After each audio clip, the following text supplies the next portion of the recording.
How to extend a song in Suno AI. Hi everyone, I'm here to assist you today. Without any delay, let's jump right in. First, open Suno AI and log into your account. After you're in your account, on the left side, click on Library. After you've clicked on Library on the left side, you'll find all your audios in here. Simply click on the three dots of the audio you want to extend. After you've clicked on the three dots, you'll find different options pop up.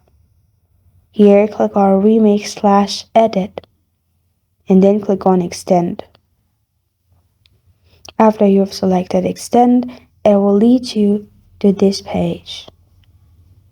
Here, you can extend the sound, and then if you scroll down, you can add the lyrics you want to extend to and press on Create at the bottom. After you've selected Create, it will extend the song for you. And after it's done, you will find your song on the right side. And this is how to extend a song in Suno AI. Thank you for joining me today. If this video helps you out, please leave a like and subscribe for more. Got a question or want to suggest a topic? Comment below. Thank you for watching.